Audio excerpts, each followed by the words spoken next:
I discovered my husband went on a secret week-long trip with his business partner to wine country. When he walked through the door with that satisfied smile on his face, I asked him one simple question about his meeting that made all the color drain from his face. So, did Rebecca mention anything about the audit?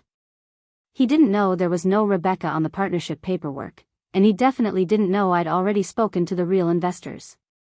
The front door opens and David walks in, rolling his carry-on behind him. Before we jump back in, tell us where you're tuning in from, and if this story touches you, make sure you're a subscriber, because tomorrow, I've saved something extra special for you. He looks refreshed, too refreshed for someone who supposedly spent 7 days in back-to-back investor meetings. His skin has that glow people get from expensive spa treatments and leisurely mornings. His hair is perfectly styled, and he's wearing the cashmere sweater I've never seen before. Claire, honey, I'm home. His voice is bright, energetic. He drops his bag and opens his arms for a hug. I stay seated on the couch, wine glass in hand. Our apartment is dim, I've only turned on the one lamp by the window. The lighting makes everything feel like an interrogation room, though he doesn't seem to notice yet. How was Napa? I keep my voice light, conversational. Like nothing's wrong. Like I didn't spend the last 7 days unraveling every lie he's told me for the past 18 months. Exhausting, he sighs, but he's smiling. Actually smiling. The investors are demanding, you know how it is. Jerome and I barely had time to breathe between presentations. He moves toward the kitchen. I'm starving. Did you save any dinner? I'm sure Jerome kept you well fed. I take a slow sip of wine. All those business dinners you expense. You know how it is, client entertainment, relationship building. He's opening the fridge now, his back to me. Comfortable. Confident. Completely unaware that his entire world is about to collapse. I wait until he closes the fridge and turns around, leftover container in hand. So, did Rebecca mention anything about the audit? The container slips from his fingers. It hits the kitchen floor with a wet splat, marinara sauce exploding across the white tiles. But I'm not looking at the mess, I'm watching David's face. The color drains from it like someone pulled a plug. His mouth opens, closes, opens again. His hand goes to his throat like he's forgotten how to breathe. What? The word comes out strangled. I lean forward slightly, setting my wine glass down on the coffee table with deliberate care. Rebecca. Your business partner. The one who's supposedly been helping you secure this investment deal for the past 18 months. I pause. I assume she mentioned the audit during your week-long working trip to Napa. David's hand is shaking. He grips the edge of the counter. Claire, I don't. What are you? It's a simple question, David. My voice is calm. Clinical. Like I'm asking about the weather. Did Rebecca Harrigan mention anything about the audit when you two were in Napa together? I imagine it came up during one of your many meetings. His face has gone from white to a sickly gray. How did I what? I stand up slowly. How did I know about Rebecca? How did I know you were in Napa and not San Francisco like you told me? How did I know you weren't actually meeting with investors? Each question lands like a physical blow. I can see him trying to calculate, trying to figure out what I know and what I'm guessing. Trying to decide which lie to tell next. Or maybe you're wondering how I know that there is no Rebecca Harrigan listed on any of the partnership paperwork for Howard and Stanley Ventures? I take a step toward him. Because I called the firm. Talked to the managing partner. Fascinating conversation, actually. David's breathing is rapid now, shallow. His hand goes to his pocket, reaching for his phone, probably to text her, to warn her, to coordinate their stories. She's not going to answer, I say quietly. I wouldn't bother trying. His eyes snap to mine. For the first time since he walked through that door, I see real fear. Claire, listen, I can explain. I don't want your explanations. I walk past him toward the kitchen, step over the sauce mess he's made, and pour myself another glass of wine from the bottle on the counter. Not yet. First, you're going to sit down, and I'm going to tell you exactly what I know. Every single detail of your trip. Every lie you've told. Every dollar you've spent. I turned to face him, wine glass in hand. And then, David, you're going to understand exactly how much trouble you're in. Let me take you back to the beginning. To before all of this. To when David Mulligan was just a charming guy who made me laugh at a farmer's market on a Sunday morning in Portland. I was 26, fresh off a brutal breakup, living in a tiny studio apartment in the Pearl District and working as a graphic designer for a small branding agency. My best friend Sky had dragged me out of bed that morning, insisting that fresh air and overpriced organic vegetables would cure my post-relationship depression. So there I was, hovering over a display of heirloom tomatoes, when someone behind me said, "The Cherokee purples are better. Trust me." I turned around. He was tall, dark-haired, with these warm brown eyes and a smile that felt genuine, not the practiced pickup artist smile I'd gotten used to spotting. He was holding a reusable shopping bag already full of vegetables, looking completely at ease. Cherokee purples? I raised an eyebrow. The tomatoes. He pointed. They're ugly as hell, but they taste incredible. Everything else here is bred for looks over flavor. I'd laughed. That's very philosophical for a Sunday morning. I contain multitudes. He grinned. I'm David, and I'm apparently the guy who gives unsolicited vegetable advice to strangers. We talked for 20 minutes right there in front of the tomato stand. He was 29, worked in business development for a tech startup, had moved to Portland from Seattle 2 years ago. He was funny without trying too hard, asked questions about my work and actually listened to the answers. When Sky finally found me, I had David's number in my phone and plans for coffee that Wednesday. That coffee turned into dinner, dinner into weekend hikes. We talked for hours about everything, our families, our dreams, the future we'd build together. We dated for 2 years. Not the whirlwind romance of movies, but something that felt solid. Real. We moved in together after 18 months, a 2-bedroom apartment in Northwest Portland with big windows and exposed brick that we couldn't really afford but loved anyway. We adopted a rescue dog, a nervous greyhound named Pepper who only trusted David and tolerated me. David proposed on a Tuesday night while we were cooking dinner together. No grand gesture, no public spectacle. He just turned to me while stirring pasta sauce and said, "I want to do this forever. What do you think?" I said yes before he even showed me the ring. We got married in a small ceremony at Pittock Mansion with 40 people we actually cared about. My mom cried through the entire thing. David's father gave a toast about partnership and commitment that made even my cynical brother tear up. We honeymooned in Big Sur, spent a week hiking and eating at tiny restaurants and planning our future. The 6 years that followed were good.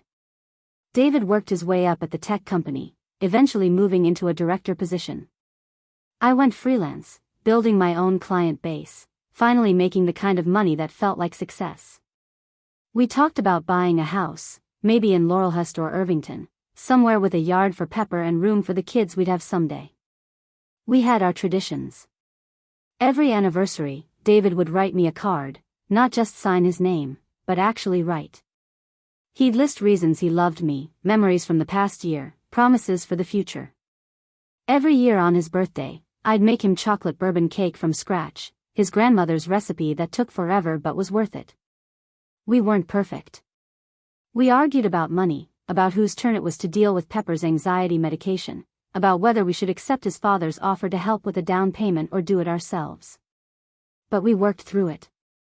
That's what you do in a marriage. You work through it. Or at least, that's what I thought we were doing. I thought we were building something permanent. Something true. I had no idea David was building something else entirely. Rebecca Stanley entered our lives about 18 months ago. David mentioned her casually over dinner one night. New hire started today. Rebecca. She's going to be heading up the investor relations side of things. I looked up from my laptop where I'd been reviewing a client's brand guidelines. Preparing and narrating this story took us a lot of time, so if you are enjoying it, subscribe to our channel, it means a lot to us. Now back to the story. That's the position you applied for, right? Yeah, but she's got more experience in venture capital. Makes sense. He didn't sound bitter about it, which I appreciated. David had always been secure in his career, never the type to resent other people's success. Well, maybe you'll learn something from her, I said, going back to my work. That should have been it.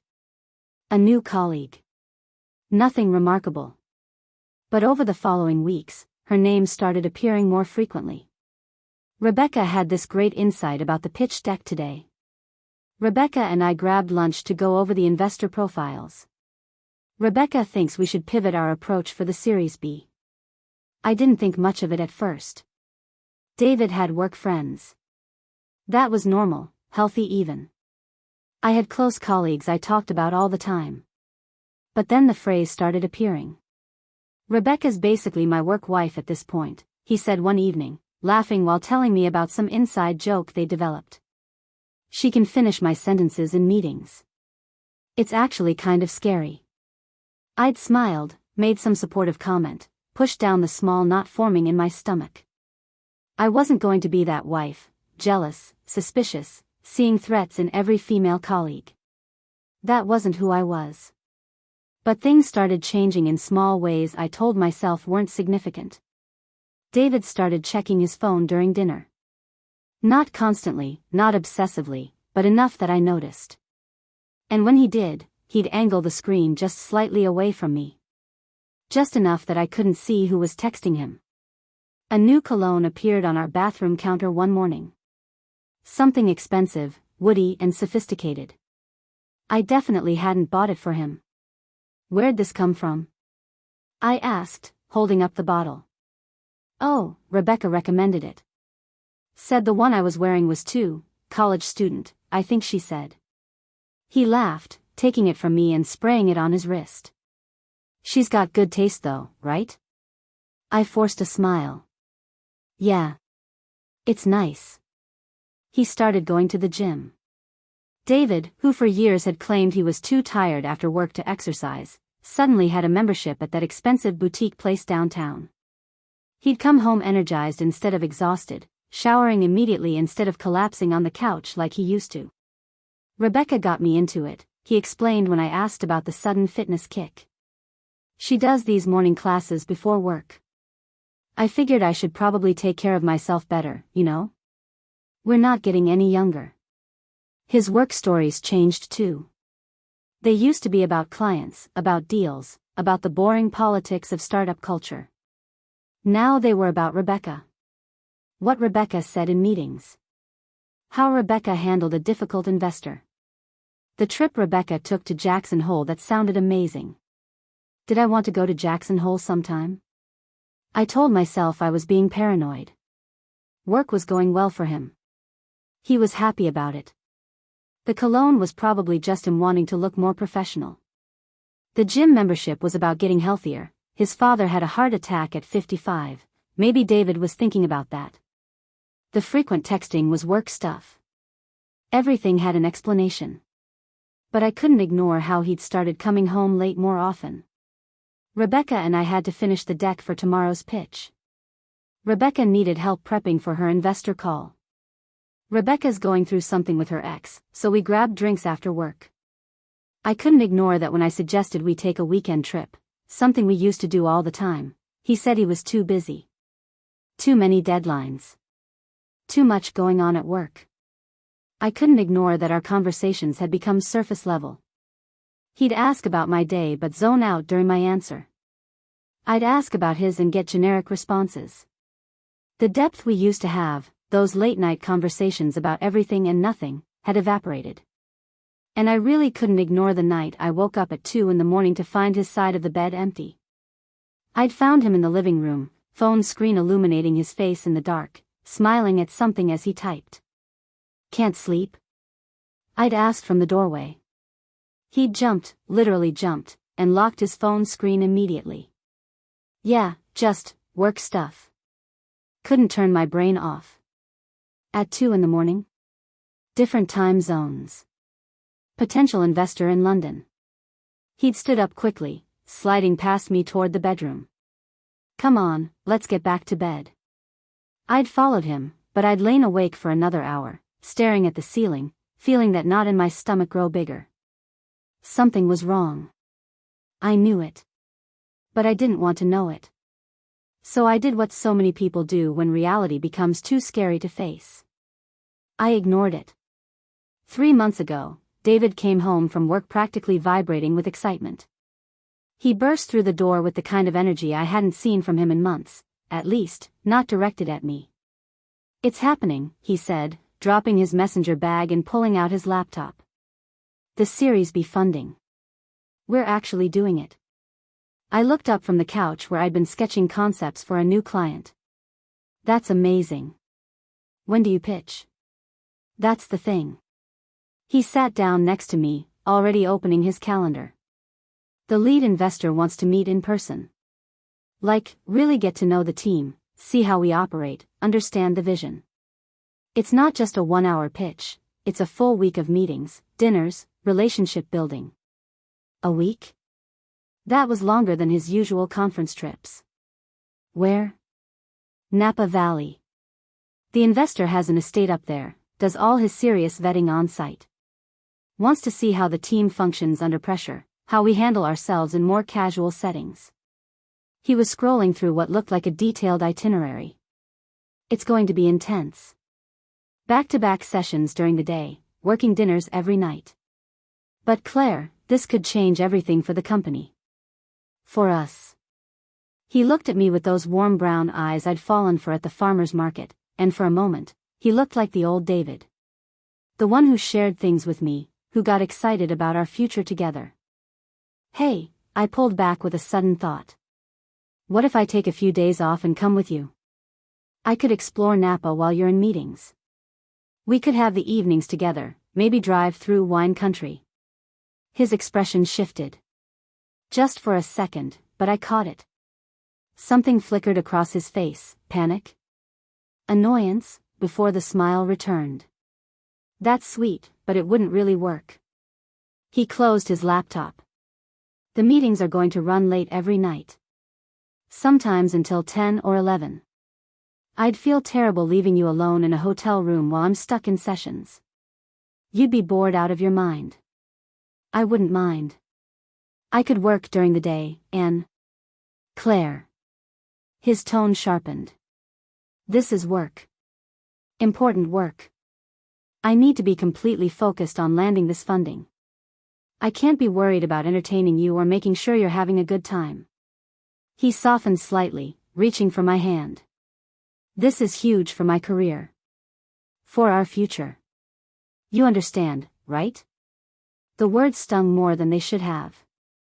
I felt myself pulling back, felt the familiar guilt of asking for too much, of being too needy.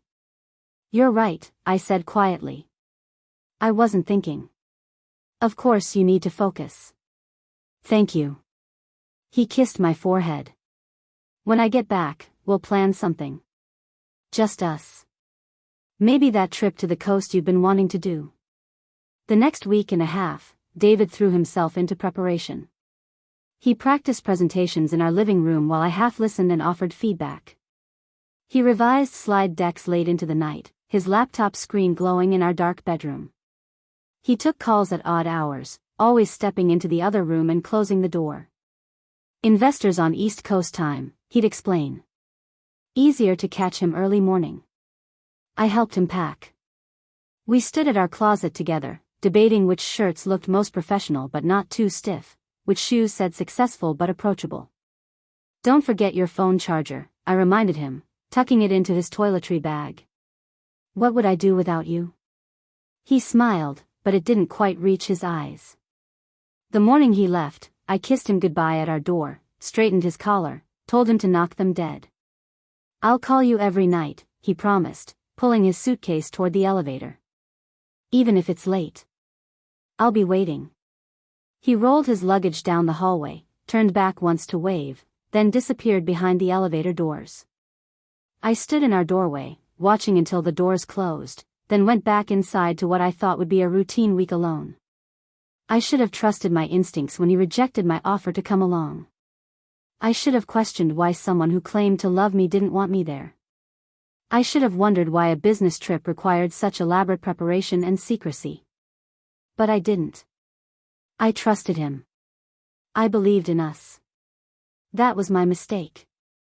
The first 2 days, David kept his promise. He called each evening around 9, sounding tired and distracted. The meetings were brutal. The investor was demanding. Everything was more complicated than expected. How's the estate? I'd ask, trying to keep him talking, trying to maintain some connection across the distance. Nice. Very Napa. All vineyard views and expensive wine. His answers were clipped, like he was eager to end the conversation. Listen, I should get to bed. Early session tomorrow. By day 3, the calls stopped. Text messages replaced them. Too exhausted to talk. Meetings ran until midnight. Sorry, working dinner went late. Talk tomorrow. Investor wants breakfast meeting at 7 a.m. Need sleep. And that's when the knot in my stomach, the one I'd been carrying for months, turned into something else. Something that felt like dread. On day 4, I did something I'd never done before. Something that would have felt like a violation of trust if our marriage had been what I thought it was. I called the Napa Valley Lodge, the hotel David had mentioned offhandedly in one of our brief conversations. Good afternoon, Napa Valley Lodge, a cheerful voice answered. How may I help you? My heart was pounding. Hi, yes, I need to be connected to my husband's room. David Mulligan. There was a pause. The sound of typing. Another pause, longer this time. I'm sorry, ma'am. We don't have a guest by that name currently checked in. My stomach dropped. Can you check again? David Mulligan. He would have checked in last Thursday. More typing. No, ma'am. I'm showing no reservation under that name for the past week. I thanked her and hung up, my hands shaking. Maybe I'd gotten the hotel name wrong. Maybe he'd said a different place. I spent the next hour calling every major hotel in Napa Valley. The Carneros Resort. The Meritage. Harvest Inn. Meadowood. Nothing. No David Mulligan anywhere. That night, I couldn't sleep. I lay in our bed, his side cold and empty, staring at the ceiling, trying to come up with innocent explanations. Maybe his company had booked the room under a corporate account. Maybe it was under the investor's name for security reasons. Maybe I was remembering wrong about which hotel he'd mentioned. But the dread had become something sharper. Something that felt like certainty. At 2 a.m, I got up and opened my laptop. Logged into our joint credit card account, the one we used for everything. Groceries, utilities, shared expenses. The one that would show charges from his business trip since he sometimes had to pay up front and expense things later. I pulled up the transactions from the past 4 days, starting with Napa Valley. Nothing. Then I expanded the search to nearby areas. And there they were. Charges from Sonoma. My eyes locked on the screen, reading each transaction 3, 4, 5 times, hoping I was misunderstanding. The Farmhouse Inn, Sonoma, California, $680. Single Thread Restaurant, Sonoma, California, $340. Osmosis Day Spa, Sonoma, California, $425. Cundy Family Winery, Private Tasting, Sonoma, California, $280. MacArthur Place, Couples Suite Upgrade, Sonoma, California, $195. That last one made my vision tunnel. Couples Suite Upgrade. My hands were trembling so badly I could barely control the mouse. I clicked on the MacArthur Place charge, pulled up their website. The couple's suite description included romantic fireplace, soaking tub for 2, complimentary champagne and chocolate-covered strawberries, perfect for anniversaries and special occasions. I couldn't breathe. David wasn't in Napa Valley meeting with investors. He was in Sonoma. He'd lied about where he was going. He'd lied about what he was doing. And he was spending our joint money on romantic couples activities. I knew. Even before I let myself think it consciously, I knew. Rebecca. His work wife. The woman whose name had been appearing in his stories with increasing frequency for 18 months. The woman he'd been texting at midnight. The woman he'd gotten dressed up for, bought new cologne for, lost weight for. The humiliation was suffocating. The betrayal was crushing. But underneath those emotions, something else was building. Something harder and colder. I opened a new spreadsheet and started documenting. Every charge. Date, location, amount, merchant name. Creating evidence. Building a case. Then I went further. I logged into our shared iCloud account, a feature David had apparently forgotten existed when he thought he was being careful. The one that backed up his text messages. I recovered everything. 18 months of messages with Rebecca Stanley. The early texts were professional. Meeting times, client strategies, work coordination. But around month 4, something shifted. The messages became more frequent, more personal. Compliments that crossed boundaries. You looked incredible in that presentation today. I couldn't focus on anything else. Stop. You're the one who killed it. We make a good team. The best team. By month 8, they were texting at 2 in the morning. At 6 in the morning. Times when David was supposedly asleep beside me in our bed. But it was the messages from 2 months ago that destroyed me. The ones where they planned this trip. Can't wait for Sonoma. 7 days of just us. I know. I hate lying to Claire, but she wouldn't understand. What she doesn't know won't hurt her. Besides, you said the marriage has been over for a while anyway. Over for a while. The words burned into my vision until they stopped making sense as language and became just shapes on a screen. Our marriage was over. The partnership I thought was solid. The life we'd built together. We'd celebrated our 8th anniversary 4 months ago. David had stood up at dinner, tears in his eyes, and talked about how grateful he was for me. For us. For everything we'd created together. And apparently, the entire time, he'd been telling Rebecca our marriage was already over. I screenshot every message. Organized them chronologically. Backed them up to 3 different cloud services. Then I sat on our bedroom floor and cried until my throat was raw and my eyes were swollen. When I was done crying, something strange happened. The grief didn't disappear, but it transformed. Became something colder and sharper. I wasn't going to fall apart. I wasn't going to confront him in tears and beg for explanations. I was going to be strategic. Calculated. I was going to make him feel exactly what I'd felt. And then I was going to make sure he faced every consequence he'd been so carefully avoiding. I spent the next 3 days gathering more evidence. Not just credit card statements and text messages, but everything. I started with Rebecca's social media. Her Instagram was set to private, but her LinkedIn wasn't. Rebecca Stanley, Director of Investor Relations at Howard & Stanley Ventures. Impressive credentials. MBA from Stanford. Previous experience at 2 major venture capital firms. Professional headshot that showed an attractive woman in her early 30s with sharp eyes and a confident smile. But it was her Facebook that gave me what I needed. She'd left it semi-public, friends of friends could see her posts. I created a dummy account, added a few mutual connections from Portland's tech scene, and suddenly I had access. Her relationship status said, "It's complicated." I scrolled back through her timeline. 6 months ago, there were photos of her with a man. James Harrigan, according to the tags. Good-looking guy, athletic build, warm smile. Pictures of them hiking, at restaurants, at what looked like a friend's wedding. Then the photos stopped. But I kept digging. Found James Harrigan's profile. His relationship status said, separated. I cross-referenced the timeline.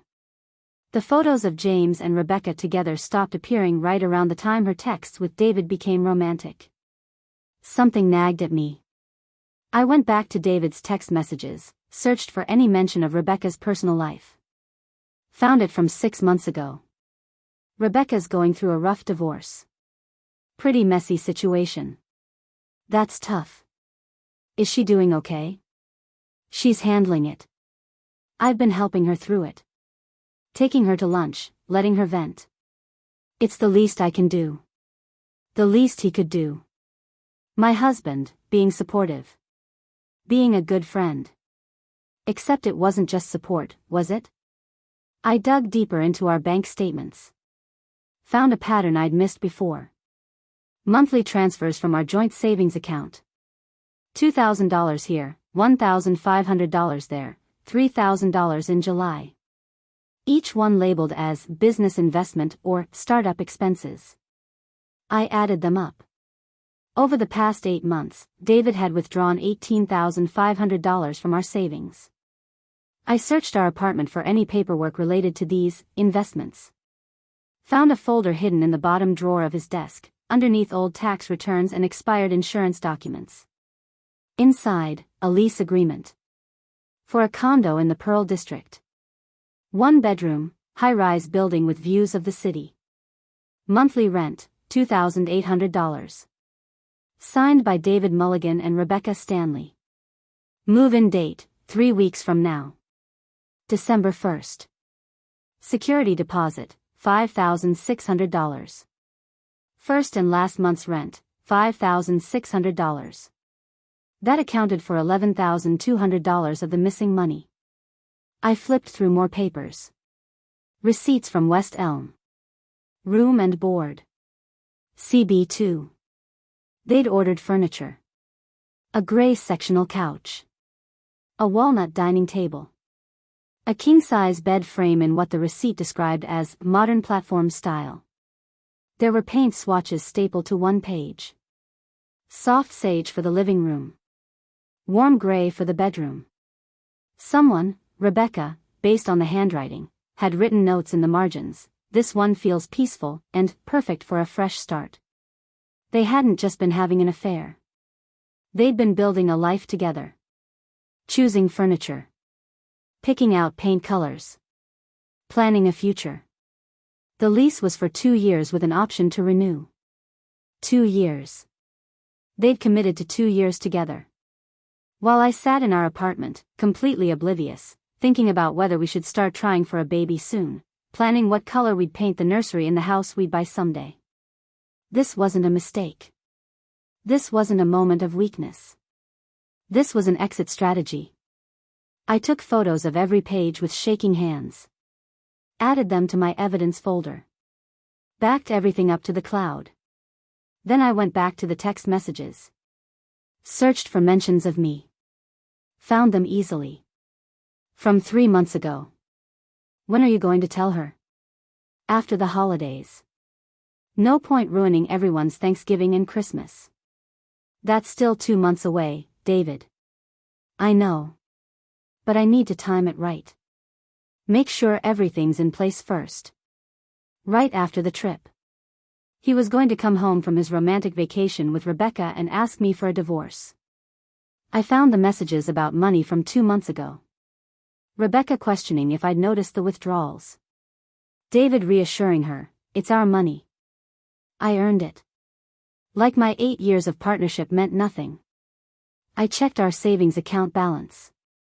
What should have been close to $45,000, money we'd been carefully saving for a house down payment, was now at $26,500. He'd stolen almost $20,000 from our future to build a new future with someone else. My phone buzzed. David, texting from Sonoma. Miss you. Meetings are intense but going well. Should be home Friday evening. The casual lies. The effortless deception. I didn't respond. Another buzz 5 minutes later. Everything okay? You're usually faster to respond. I typed back, just busy with work. Have a good rest of your trip. Professional. Distant. giving nothing away. Because I had 3 more days before he came home. 3 more days to prepare. To plan exactly how this would play out. I opened a new document and started making a list. Evidence gathered, credit card statements, text messages, lease agreement, furniture receipts, bank withdrawals. What I still needed, information about Rebecca's husband. Proof of exactly what they'd been doing in Sonoma. A strategy for maximum impact. I wasn't just going to confront David. I was going to dismantle every lie he'd constructed. Every story he'd told himself to justify what he'd done. And I was going to make sure everyone knew the truth. On day 6 of David's trip, I found James Harrigan's phone number. Rebecca's Facebook had shown her with James Harrigan at a wedding last year. A reverse image search led me to his professional profile. He worked as a physical therapist at a sports medicine clinic in Southeast Portland. Their website listed all the staff with direct contact information. I studied his number for 2 hours before I called. This wasn't my responsibility. It wasn't my place to blow up someone else's life. James Harrigan was a stranger to me. Maybe he already knew about the affair. Maybe he and Rebecca had some kind of arrangement. Maybe I was about to cause pain for no reason. But then I thought about how I'd felt discovering those credit card charges. That sick, falling sensation of realizing everything you believed was a lie. The humiliation of being the last one to know. James deserved the truth. Just like I'd deserved it. I called from a blocked number. "This is James." His voice was friendly, professional. "Hi. My name is Claire. You don't know me, but I need to talk to you about Rebecca Stanley." There was a long pause. "Who is this?" "I'm married to David Mulligan." "I think you know who that is." Another pause, longer this time. When he spoke again, his voice had changed. Quieter, harder. "Yeah. I know who that is." "Then you know about them." "I know my wife is fucking her coworker, if that's what you're asking." The bitterness in his voice was sharp enough to cut. "Known for about 3 months now." I hadn't expected that. "You knew?" "Found texts." Confronted her. She admitted it, said she was confused, said she needed time to figure out what she wanted. He laughed, but there was no humor in it. "That was 3 months ago. We've been separated since." She moved out, got her own place. Said she needed space. The condo in the Pearl District. "How do you?" He stopped. "Wait. Your husband is on the lease?" "Yeah. David Mulligan."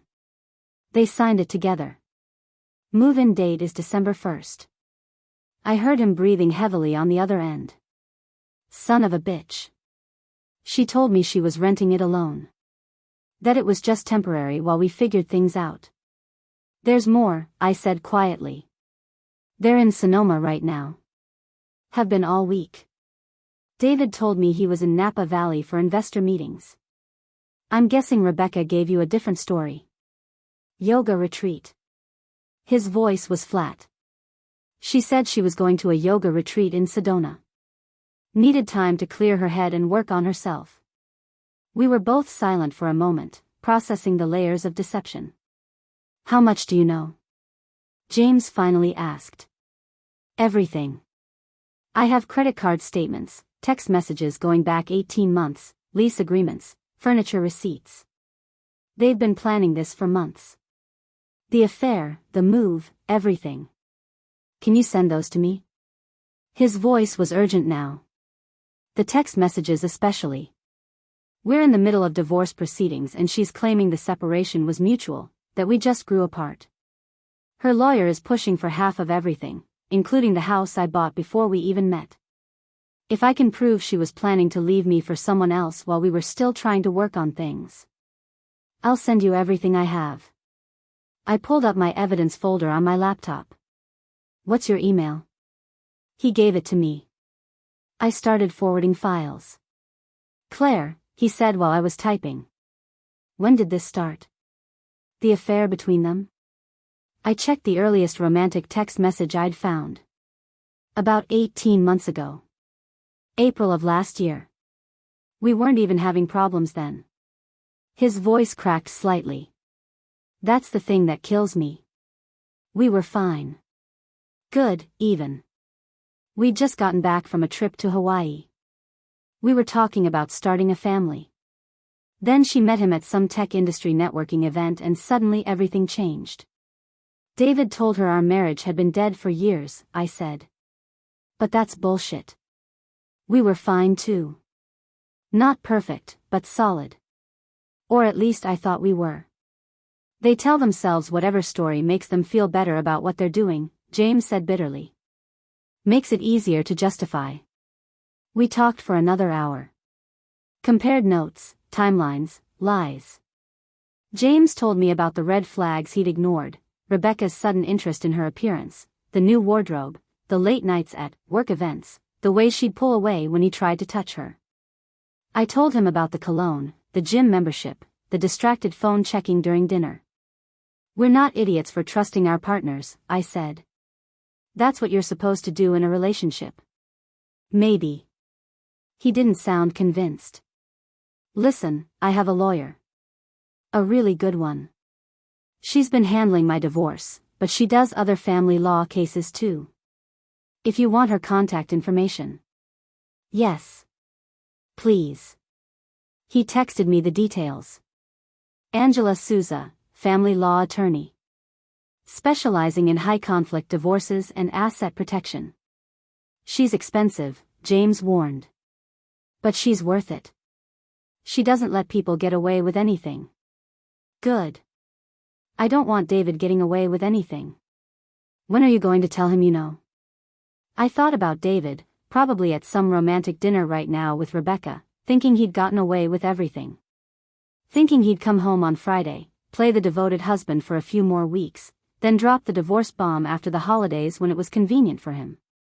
Friday night. When he gets home.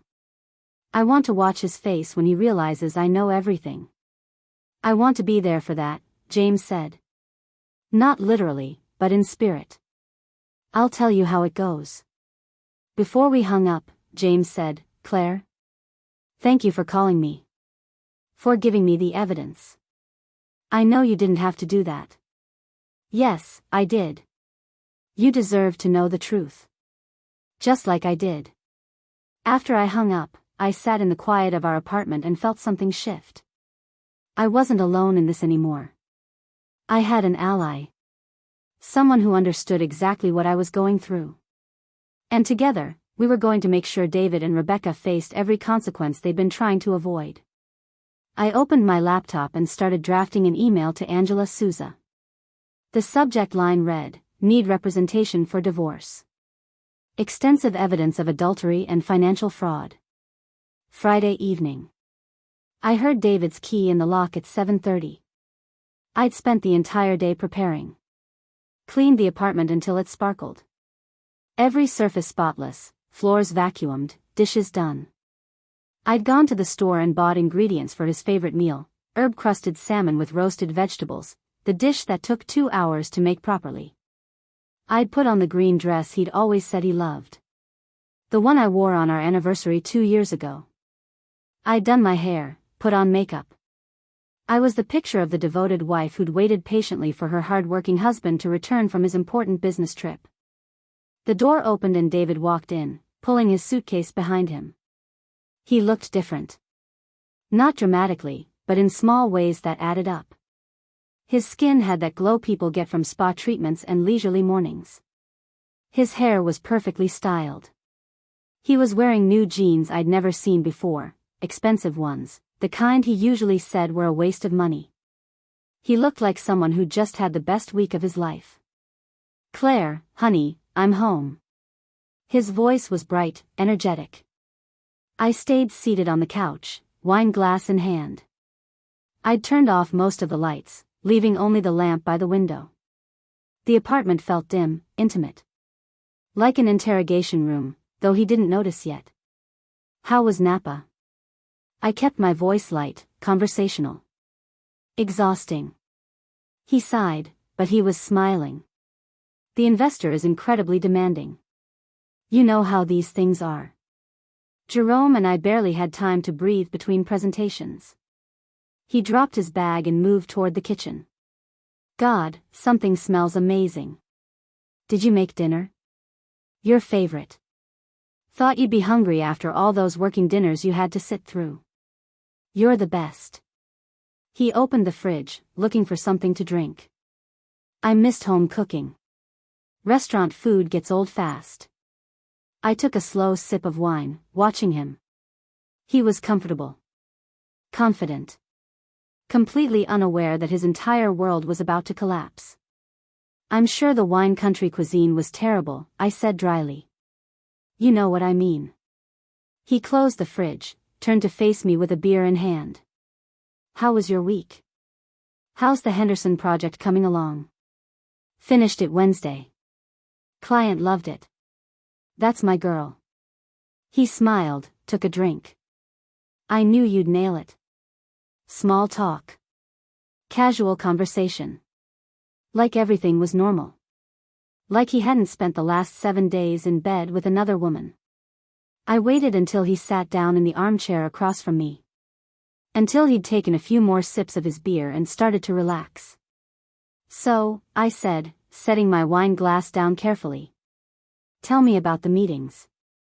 How did the investor react to your pitch? Really positive, actually. Asked all the right questions, seemed genuinely interested in our growth strategy. He was animated now, settling into his story. The team dynamics impressed him. Said he could see we work well together. And Rebecca? How did she do with her part? His hand tightened almost imperceptibly on his beer bottle. Rebecca did great. You know her, always prepared, always professional. I'm sure she was. I leaned back into the couch cushions. It must have been nice having her there. Someone who really gets your work. Yeah, she's good at what she does. He was being careful now, I could tell. Keeping his answers short. Non-committal. Did she enjoy Napa? First time there for her, right? I think so. She didn't say much about it. We were pretty focused on work. I nodded slowly. Let the silence stretch for a moment. Then I asked the question. So, did Rebecca mention anything about the audit? The beer bottle slipped from his fingers. It hit the hardwood floor with a crash, glass shattering, beer spraying across our area rug and soaking into the fibers. But I wasn't looking at the mess, I was watching David's face. The color drained from it like someone had pulled a plug. His mouth opened, closed, opened again. His hand went to his throat. What? The word came out strangled, barely a whisper. I kept my voice level. Clinical. Rebecca. Your business partner. I assume she mentioned the audit during your week in Napa Valley? David's other hand gripped the armrest. His breathing had become rapid, shallow. Claire, I don't. What are you? It's a simple question, David. I leaned forward slightly. Did Rebecca Stanley mention anything about the audit when you two were together? I imagine it would have come up during one of your many meetings. His face had gone from white to gray. How did you? How did I what? I stood up slowly. How did I know about Rebecca? How did I know you weren't in Napa Valley? How did I know you weren't actually meeting with investors? Each question landed like a physical blow. I watched him trying to calculate, trying to figure out what I knew versus what I was guessing. Or maybe, I continued, walking toward him, you're wondering how I know that Rebecca Stanley isn't listed on any partnership paperwork for Howard and Stanley Ventures? Because I called the company, David. Talked to the managing partner. Fascinating conversation. His hand went to his pocket, reaching for his phone, probably to text her, to warn her, to coordinate their stories.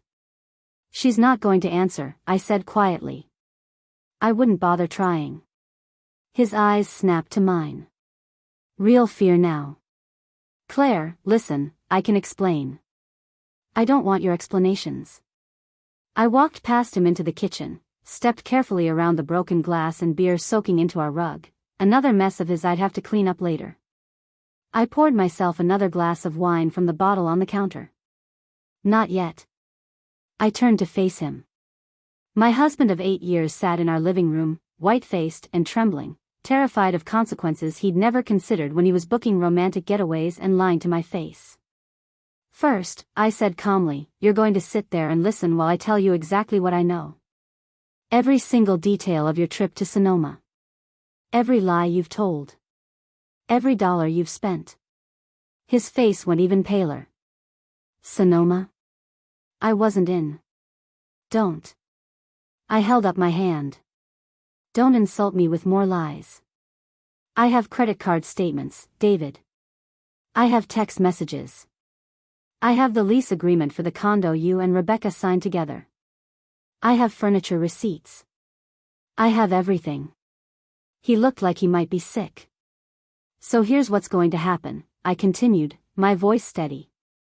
You're going to sit there, and I'm going to show you every piece of evidence I've gathered. And then you're going to understand exactly how much trouble you're in. I walked to the coffee table where I'd laid out my evidence folder. And David? I looked at him. This time, you're going to tell me the truth. I opened the evidence folder and pulled out the first credit card statement. My hands were steady. My voice was calm. I'd practiced this moment in my head for 3 days. Let's start with your accommodations, I said, laying the paper on the coffee table between us. The Farmhouse Inn in Sonoma. $680 per night. You stayed there for 6 nights. That's $4,080 of our joint money spent on a luxury inn while you told me you were in budget meetings. David opened his mouth, but no words came out. I pulled out the next statement. Single-thread restaurant. $340 for dinner. That's a Michelin 3-star restaurant, David. I looked it up. They require reservations months in advance. So you weren't just spontaneously grabbing dinner after long meetings. You planned this. I kept going, laying out statement after statement like cards in a poker game where I held all the aces. Osmosis Day Spa, Cundy Family Winery, private tastings and couples treatments. And here's my personal favorite, I pulled out another receipt. MacArthur Place. Couples Suite Upgrade. $195. Let me read you the description from their website.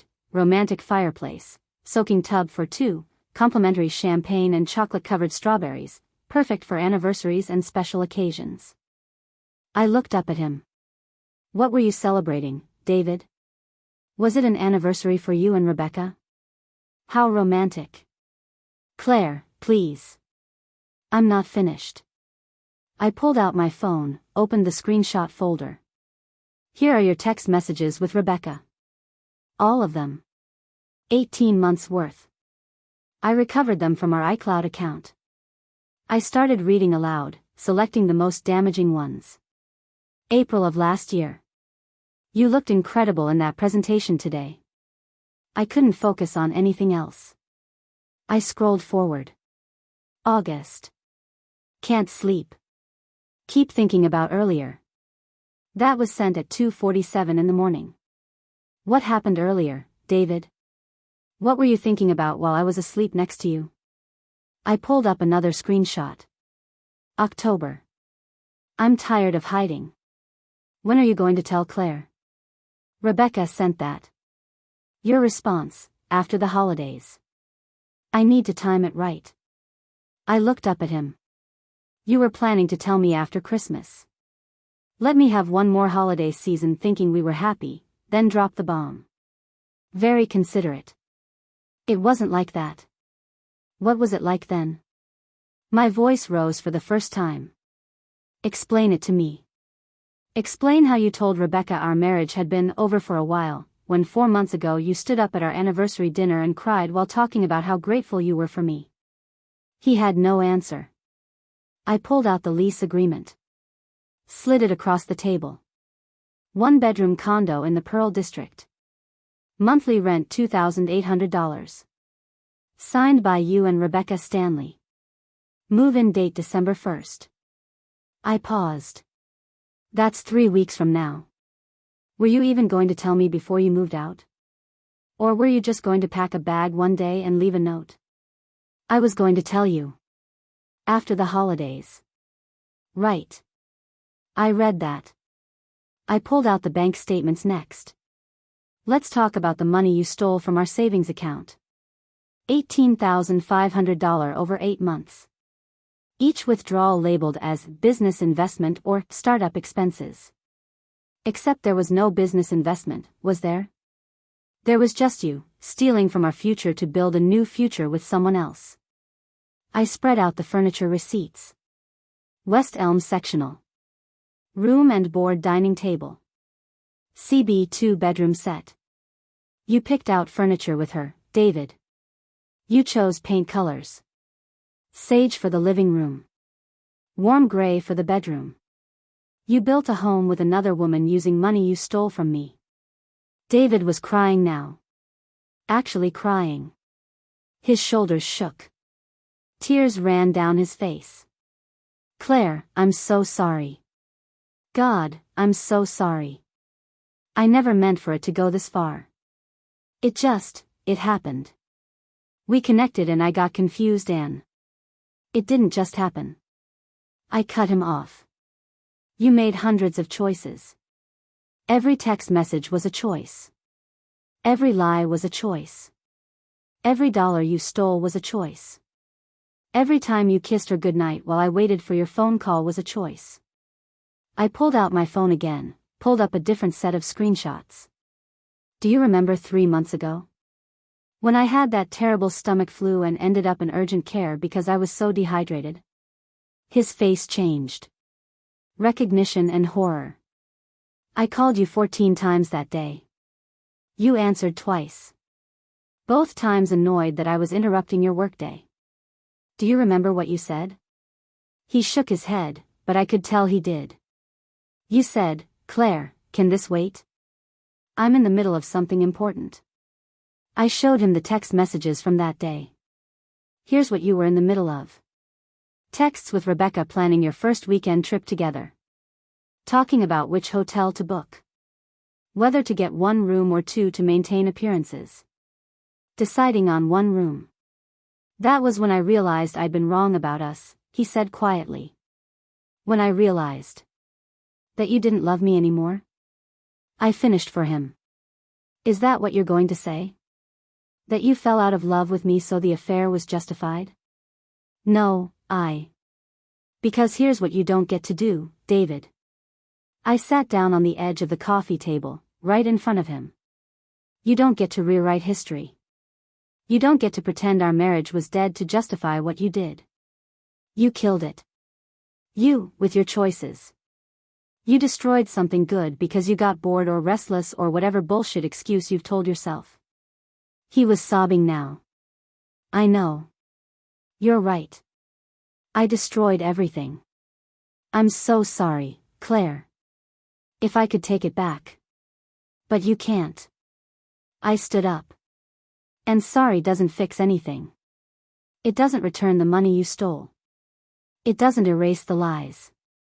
It doesn't give me back the 8 years I invested in you. I walked to the door and opened it. What are you doing? He asked. You're leaving. Right now. Claire, wait, we need to talk about this. We need to figure out. There's nothing to figure out. The apartment is in my name. You're the one who had the affair. You're the one who stole from our savings. You're the one who's been planning to leave. I gestured to the open door. So leave. He stood up slowly, looking around our apartment like he was seeing it for the first time. Or the last time. Where am I supposed to go? I don't care. Mason's place. A hotel. The condo you already rented. Just not here. Not tonight. Not ever again. Mason? His face went white. Why would I? How do you know about Mason? I smiled for the first time. Cold and sharp. I know everything, David. I know Rebecca is married. I know she told her husband she was at a yoga retreat while she was in Sonoma with you. I know he's been trying to save their marriage while she's been planning to leave him. I pulled out my phone one more time. And I know he'll be very interested in all this evidence for his divorce proceedings. Just like my lawyer will be interested in it for ours. The color drained from his face completely. Your lawyer? Did you think I'd just let you walk away? Let you rewrite this story as a mutual decision? As us growing apart? I shook my head. No. Everyone's going to know exactly what you did. David tried calling Rebecca 43 times that night. I counted. He stood in our hallway after I'd ordered him out, his phone pressed to his ear, each call going straight to voicemail. I watched from the doorway as panic spread across his face with each unanswered ring. She's not picking up, he said, his voice cracking. Why isn't she answering? Claire, something's wrong. What if something happened to her? Nothing happened to her, I said calmly. She just knows. Knows what? That I contacted James. That he knows everything. That her marriage is over and her affair is exposed. I leaned against the doorframe. Rebecca's a smart woman. She's probably already talked to a lawyer and been told not to communicate with you. His face crumpled. You told her husband? I gave him the same evidence I showed you. He deserved to know the truth, just like I did. I started to close the door.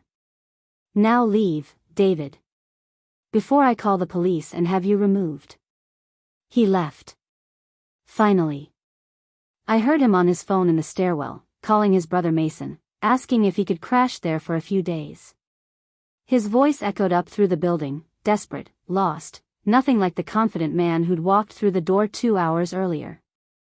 I locked the door behind him, walked through our apartment turning on all the lights. Making the space bright again. Mine again. Then I sat on the couch and called Angela Souza. Angela's office was in the Pearl District, all glass and steel and expensive minimalism. Her assistant showed me in on Monday morning. I'd spent the weekend in a strange fog, cleaning David's things out of the bathroom, sleeping in the center of our bed, crying at odd moments then feeling absolutely nothing. Angela walked in 5 minutes later. Late 40s, perfectly tailored suit, the kind of confident presence that made you trust her immediately. Claire Daniels, she said, extending her hand. James Harrigan speaks very highly of you. We sat across from each other at her conference table. Floor-to-ceiling windows overlooked the city.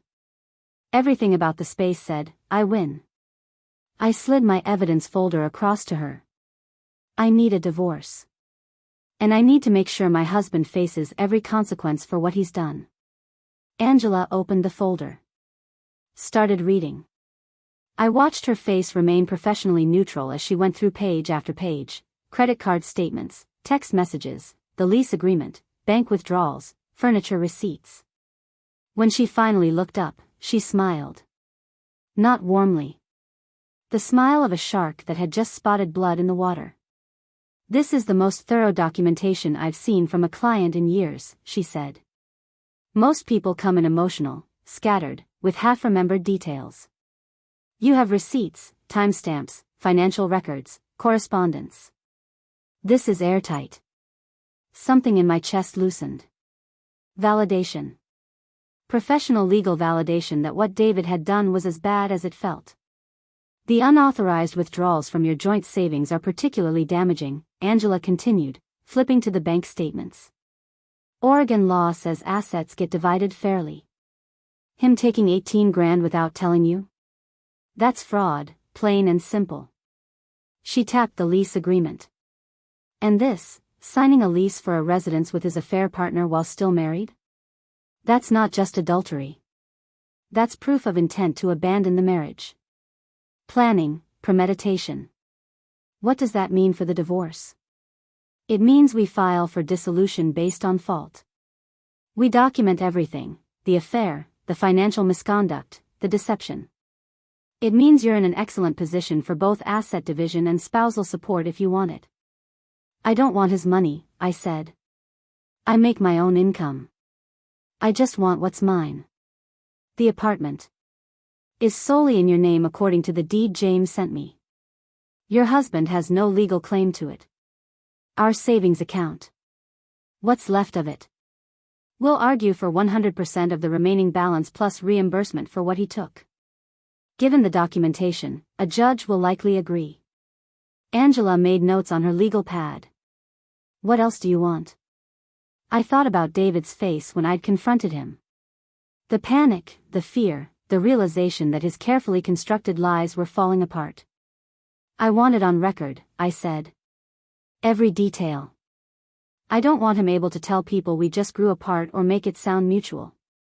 I want everyone, his family, his employer, anyone who asks, to know exactly what he did. Angela nodded. Everything filed with the court becomes public record. The adultery, the financial fraud, all of it.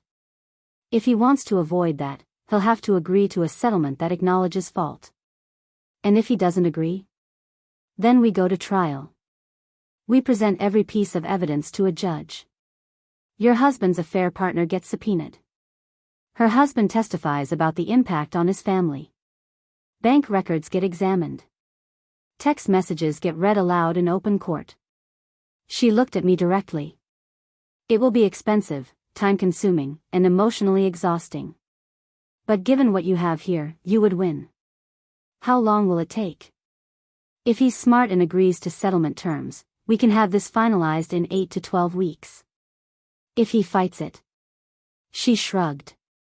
Could be 6 months. Could be longer. We spent the next hour going through every document, building the case. Angela asked detailed questions about our marriage, our finances, the timeline of David's affair.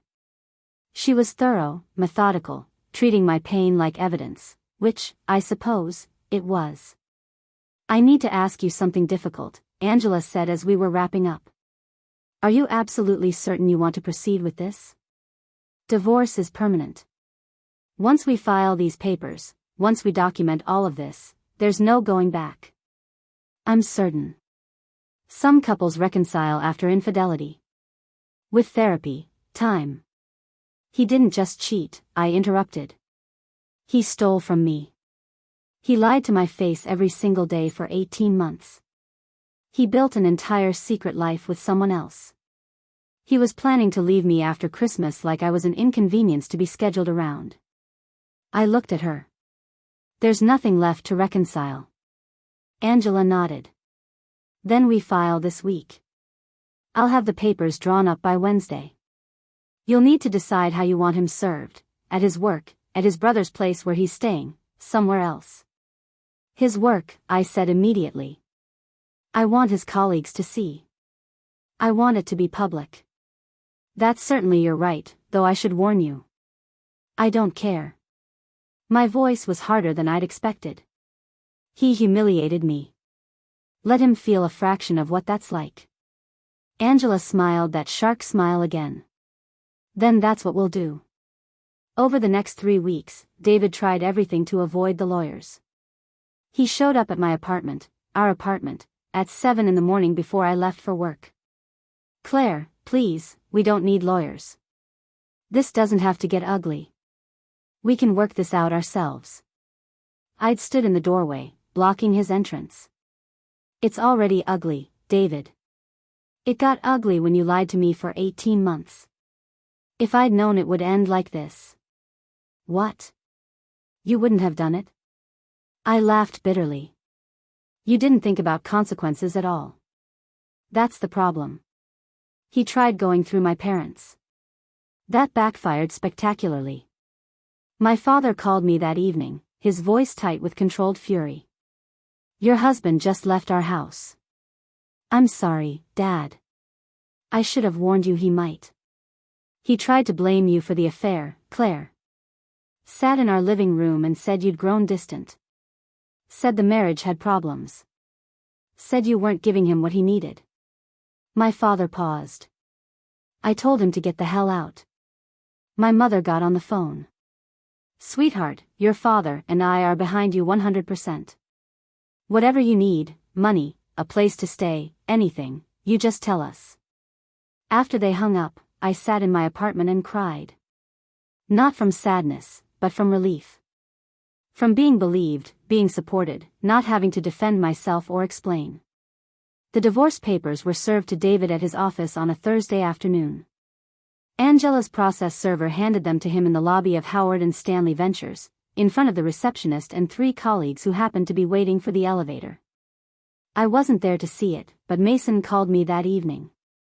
"What the hell did you do?" he said by way of greeting. David just called me freaking out. He got served at work. In front of everyone. I filed for divorce. That's how these things work. You humiliated him. People were staring. Word is spreading through the whole company. Good, I said calmly. He humiliated me for 18 months. Consider us even. The settlement negotiations took 4 weeks. 4 weeks of emails from Angela with subject lines like, revised offer, and counterproposal. 4 weeks of David's lawyer trying to argue that the marriage breakdown was mutual, that my documentation was biased, that the withdrawals from savings were for legitimate business purposes. Angela destroyed every argument with surgical precision. In the end, David agreed to everything. Not because he wanted to, but because the alternative was a trial where every text message would be read aloud in open court. Where Rebecca would be subpoenaed. Where James would testify about the impact on his family. Where David's theft of $18,500 would be examined by a judge who didn't care about his excuses. The settlement terms were everything I'd asked for. I kept the apartment. I received 70% of all remaining marital assets. David reimbursed the full $18,500 he'd taken from savings, plus legal fees, both mine and his. A formal acknowledgement of his adultery and financial misconduct would be part of the court record. He signed the papers on a gray January morning in Angela's office. I wasn't there, didn't need to be. Angela called me afterward. "It's done," she said. "Congratulations, Claire. You're officially divorced." I hung up and sat in my apartment now, completely mine, and waited to feel something. Relief. Satisfaction. Victory. Instead, I just felt empty. Not the hollow emptiness of betrayal. More like the clean emptiness of a finished chapter. Of a door closing so another could open. I spent the next week packing up David's remaining belongings. The items he'd left behind, his books, his coffee mugs, the framed photos from our wedding I'd taken down but hadn't thrown away. I worked methodically, sorting everything into boxes. 8 years reduced to cardboard boxes and packing tape. I found things I'd forgotten about. The concert ticket stubs from our 3rd date. The postcard he'd sent me from a business trip to Austin, before Rebecca, when he still thought about me when we were apart. The birthday card I'd given him 2 years ago, still tucked in his nightstand drawer. I read what I'd written, to my partner in everything. Here's to all the adventures still ahead of us. I love you more every year. I'd meant it when I wrote it. And he'd kept it, which meant something, didn't it? Or maybe it meant nothing. Maybe he'd just forgotten it was there. I put the card in the box and sealed it with tape. On Saturday morning, David showed up with a moving truck. I watched from the living room window as he and Mason loaded box after box. David stood on the sidewalk, hands in his pockets, looking up at our building. Our old building. My building now. He looked smaller somehow. Diminished. Not the confident man who'd walked through the door after Sonoma, but not the broken man from that confrontation either. Just empty. Like me. For a moment, just a moment, I almost felt sorry for him. Then I remembered the couple's massage. The romantic dinners. The 14 unanswered calls while I was bleeding and terrified. And the sympathy evaporated. After they left, I walked through the apartment in the sudden silence. The space felt bigger without his things. Emptier. But also mine in a way it hadn't been before. I spent the evening rearranging furniture. Small changes that made the space feel less like our apartment and more like mine. I moved the couch to face the windows instead of the TV. Hung the artwork I'd always liked but David had vetoed. Put my books on the shelves where his used to be. My mother came over that night. Let herself in with the spare key, didn't ask if I was okay, just sat beside me on the couch and held my hand while I cried. I thought I'd feel better, I admitted. After the settlement. After everything. I thought I'd feel victorious or vindicated or something. But I just feel tired. That's normal, sweetheart. She squeezed my hand. You've been running on anger and adrenaline for weeks. Now that it's over, all that's left is grief. I don't want to grieve him. He doesn't deserve it. You're not grieving him. You're grieving what you thought you had. The future you'd planned. The person you thought he was. She turned to look at me. That's allowed. You can be angry at someone and still grieve what you've lost. She stayed the night, sleeping in the bed beside me like she used to when I was little and had bad dreams. When I woke up in the middle of the night, disoriented and reaching for David's side of the bed before remembering, she was there. It's okay, she whispered. You're okay. I'm here. 2 weeks after the divorce was finalized, I met James for coffee. We'd been texting sporadically throughout our respective legal proceedings, comparing notes, offering support. He looked better than he had on the phone that first day. Less hollow. More present. There was color in his face again. Life in his eyes. How are the girls? I asked after we'd settled into a corner booth with our drinks. Adjusting. Rebecca has supervised visitation for now. Her lawyer argued she should have more, but given the abandonment and the affair, the judge wasn't sympathetic. He stirred sugar into his coffee. They ask about her, of course. Want to know when she's coming home. I tell them Mom made some choices that hurt our family, but she still loves them. That's generous of you. I'm not doing it for Rebecca. I'm doing it for Mara and Sophie. They're 7 and 9. They don't need to know the details. He looked at me. How are you holding up? One day at a time. I wrapped my hands around my coffee cup. Some days are better than others. Some days I'm fine, productive, moving forward. Other days I just exist. Go through the motions. That's normal. It's only been a month since your settlement. Has Rebecca tried to contact you? A few emails through lawyers about the girls. Nothing personal. He paused. Has David tried to contact you? One text. 3 days after the papers were signed.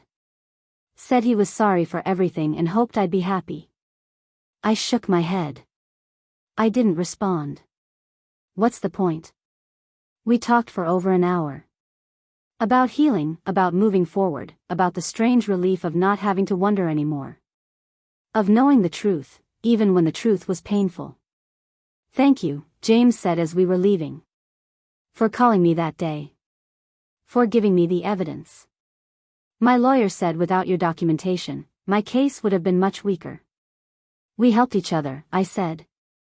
That's what people who've been through the same thing do. He hugged me before we parted.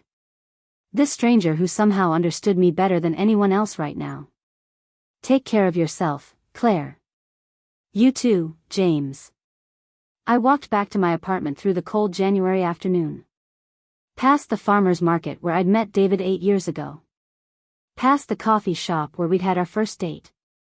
Past all the ghosts of who we used to be.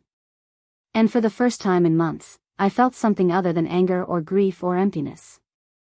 I felt like maybe, eventually, I was going to be okay. 6 weeks after the divorce was finalized, I stood at my living room window looking out at Portland. The city stretched before me, lights beginning to twinkle as dusk settled over the buildings. Millions of windows, millions of lives, each one with its own story. Some probably like mine, ending, rebuilding, surviving. Others just beginning. The apartment felt different now. I'd painted the bedroom a soft cream color, replaced the bedding with something that was just mine, hung new curtains that let in more light. Small changes that made the space feel less like the place David had left and more like the place I was building. My phone buzzed on the coffee table. A text from an unknown number. Hi Claire, this is Brody from 4C. We've run into each other a few times in the lobby. Anyway, some neighbors are getting drinks tomorrow night at that new wine bar on Burnside. Just a casual thing. You're welcome to join if you're interested. No pressure. Brody. The guy with the kind smile who always held the elevator. Who'd asked how I was doing during the worst of the divorce without prying for details. Who seemed genuinely nice without any agenda. A drink with neighbors. Normal people doing normal things. It felt terrifying and exciting in equal measure. I studied the message for a full minute before typing back, maybe. Can I let you know tomorrow? Of course. Hope you can make it. I set my phone down and looked back out the window. At my reflection in the glass. The woman looking back at me looked older than she had a year ago. Tired. But also stronger somehow. Like she'd been through fire and come out the other side changed but intact. I wasn't healed. Wasn't whole. Some days I still woke up reaching for someone who wasn't there anymore. Some days I still felt the sting of betrayal so sharply it took my breath away. Some days I wondered if I'd ever trust anyone again. But I was surviving. The woman who'd helped David pack for his business trip felt like a stranger now. That version of me had been naive, willing to ignore instincts in favor of comfort. She'd trusted completely without question. She'd made herself small to avoid conflict. I wasn't that woman anymore. I'd become someone different. Someone who demanded honesty. Someone who knew her worth.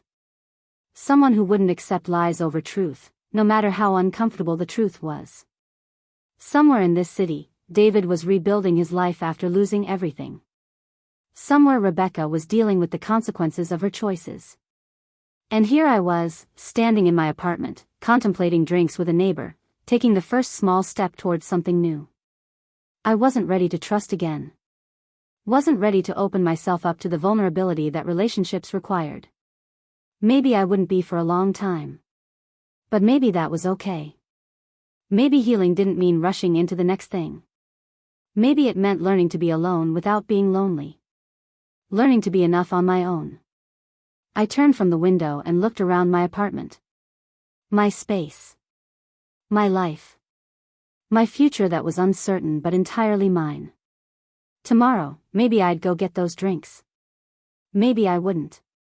But the point was that it was my choice. My decision. My life to build however I wanted. I made dinner, just for me. Called Sky to chat about nothing important. Watched a movie I'd been meaning to see. Normal things. Small things. The building blocks of a life being rebuilt one day at a time. Outside, winter wind rattled the windows.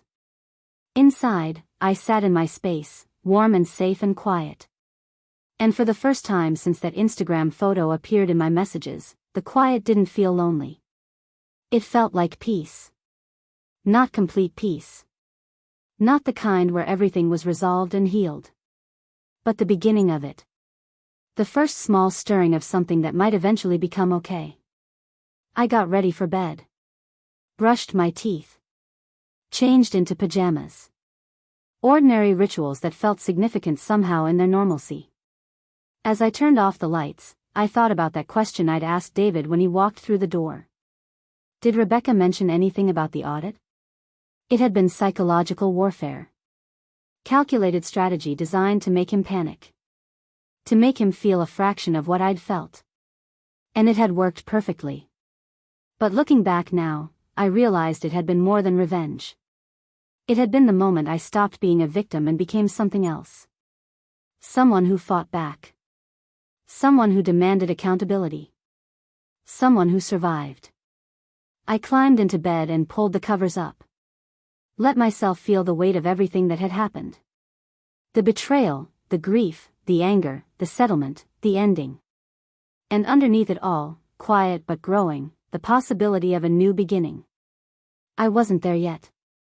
But I would be. Eventually. And that had to be worth something. Up next, you've got 2 more standout stories right on your screen. If this one hit the mark, you won't want to pass these up. Just click and check them out. And don't forget to subscribe and turn on the notification bell so you don't miss any upload from us.